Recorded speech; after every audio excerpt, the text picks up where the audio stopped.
खबरें जो आपको सीधे जोड़ती हैं हमसे, जिनका आपकी जिंदगी पर होता है सीधा असर।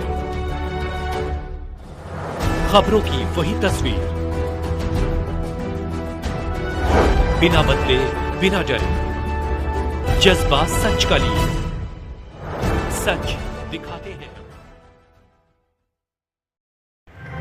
थाना चौकी से न्याय न मिलने पर पति पत्नी पहुंचे पुलिस कमिश्नर ऑफिस। आपको बता दें कि वाराणसी के थाना चौबेपुर अंतर्गत जलाऊपुर चौकी क्षेत्र के ग्राम अमोली निवास पंकज सिंह अपनी पत्नी सोनम सिंह के साथ वाराणसी पुलिस कमिश्नर के कार्यालय पर अपनी समस्या को लेकर पहुंचे, लेकिन किसी कारणवश पुलिस कमिश्नर से मुलाकात नहीं हुई। मीडिया से बात करते पंकज सिंह ने बताया कि ग्राम अमोली थाना चौबेपुर निवासी कैलाश नाथ सिंह से 6000 वर्ग फीट 10 वर्ष के लिए लीज पट्टा पर लिया था। उस ज़मीन पर पोल्ट्री फार्म खोलकर मुर्गी पालन का अपना व्यापार शुरू किया।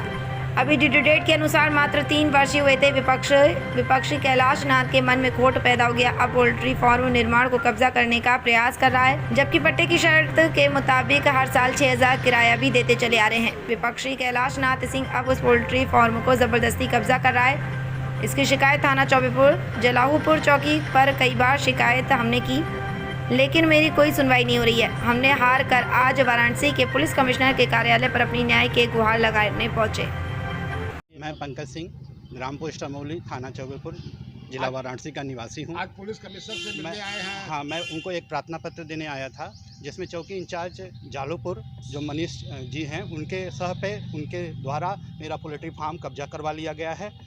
मैं मेरा जो है जो विपक्षी गढ़ है कैलाश नाथ सिंह, उसी गांव के निवासी हैं और मेरा 10 सालों का एग्रीमेंट था और अभी 3 साल ही हुए हैं। उसके बाद वो ना तो मुझे वहाँ से फार्म खाली करने दे रहे हैं और मिली भगत से चौकी इंचार्ज मनीष जी के मिली भगत से और कुंवर दिलीप सिंह जो वहाँ पे सेकंड आईसी हैं, उनकी मिली भगत से बाउंड्री ऑल बनवा दी है और मेरा फार्म पूरा कब्जा हो गया है और उसका रास्ता बंद हो गया है। मैं कैसे अपना सामान निकालूंगा? उसको लेकर के थाने पर अब गए थे क्या? जी, मैं इसके लिए एक ज्ञापन दिया था एसएचओ साहब को भी। एसएचओ साहब ने फौरी तौर पर मनीष जी को फ़ोन किया और कहा कि ये 2 दिन में अपना सामान निकालेंगे, तब तक आप कोई वहाँ निर्माण नहीं होने दीजिएगा। लेकिन मनीष जी ने सह पर और वो बाउंड्री वाल वहाँ पे करवा दी। मेरी एक भी बात नहीं सुनी। जब भी मैं जाता हूँ तो कहते हैं कि स्टे ऑर्डर लेके आओ।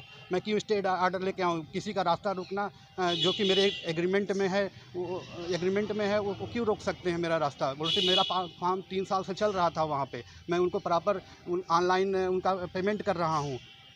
और एग्रीमेंट के पेपर है आपके पास? जी, एग्रीमेंट पेपर है। केवल सामान खाली कराने को लेकर है या उस पर कब्जा करने के लिए? उसका कब्जा करने के लिए, वो पूरा कब्जा ही करना चाहते हैं, क्योंकि वो बाउंड्री आगे से उन्होंने बना लिया। जब बाउंड्री आगे से बना लिया तो कल को कहेंगे कि ये मेरा है और वो मेरा फार्म चला जाएगा। ज़मीन किसकी है? ज़मीन उनकी ही है, लेकिन मेरा 10 साल का एग्रीमेंट है उस पर और 3 साल से मेरा वहाँ पे संचालन भी हो रहा था। मैं उनको प्रॉपर उसका हर साल के साल उनको पे किराया भी दे रहा हूँ ऑनलाइन के माध्यम से। एग्रीमेंट की जो अवधि थी अभी पूरी नहीं हुई, वो 2032 तक है।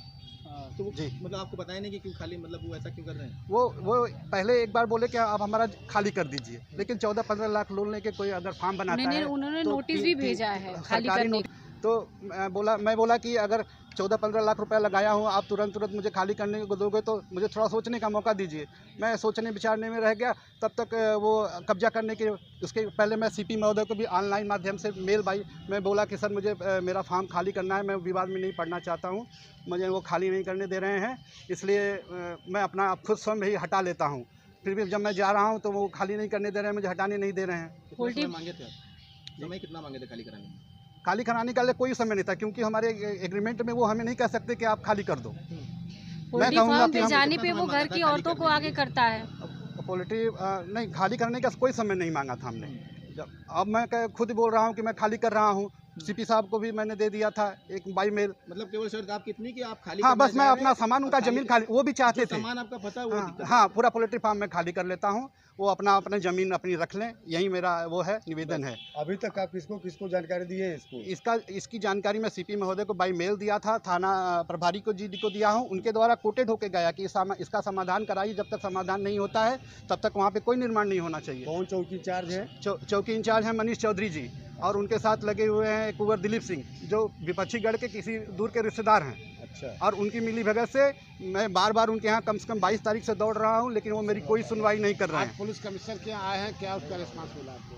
पुलिस कमिश्नर क्या आया, कमिश्नर हमसे नहीं मिले क्योंकि वो उपलब्ध नहीं, माननीय प्रधानमंत्री जी का दौरा होने की वजह से बताया गया है कि वो अभी आज उपलब्ध नहीं है, आप कल आइए। आप क्या चाहते हैं, आगे की कार्रवाई क्या चाहते हैं? मैं यही चाहता हूं कि जिन लोगों ने ये मेरा पोल्ट्री फार्म कब्जा करवाया है, बाउंड्री वाल बनवाई है, वो तोड़वाएं और तोड़वा के और उन ऑफिसरों के अनुशासनात्मक कार्रवाई होनी चाहिए और मेरा पोल्ट्री फार्म वहाँ से हटना चाहिए। बस मैं यही चाहता हूँ और उनकी मैं ज़मीन खाली कर दूँगा। मेरा नाम पंकज सिंह है और मेरा नाम सोनम सिंह है और मेरा पोल्ट्री फार्म है। जैसा कि मेरे पति ने बताया, वो पोल्ट्री फार्म पे जाना छोड़ दिए क्योंकि उसके घर की औरतें छेड़खानी में फंसा देती हैं। वहाँ जाते हैं, वो सब पहुँच जाती हैं। आप क्या चाहती हैं? मैं यही चाहती हूँ कि मेरा पोल्ट्री फार्म जो है, मेरे पति पे आज मैं अकेली रहती हूँ, मेरे हस्बैंड जॉब करते हैं, मैं 2 बच्चों के साथ रहती हूँ। अगर मेरे पति के साथ कुछ होता है तो कौन उसका जिम्मेदारी कौन लेगा? हम कहाँ जाएंगे? पहले भी आप लोगों ने कोई FIR करा रखा है? मैंने 2 FIR कराया है, अभी तक कोई कार्रवाई नहीं हुई है? कोई कार्रवाई नहीं है। कैमरा तोड़ने का चोरी का भी उनके पास प्रूफ है, तो भी कोई कार्रवाई नहीं है। सिर्फ और सिर्फ चौकी इंचार्ज की वजह से। आप क्या चाहती हैं? मैं यही चाहती हूँ कि मेरे पति को न्याय मिले। आपके पति को मारने उड़ने की भी धमकी मिलती है क्या? मारने की भी धमकी मिलती है और प्लस छेड़खानी में फंसाने की भी धमकी मिलती है। कौन देता है? उनके घर की औरतें देती हैं, पोल्ट्री फार्म में घुस जाती हैं। स्थानीय पुलिस आपकी क्यों मदद नहीं कर रही है? उनसे मिले हुए हैं किससे? विपक्षी दल से।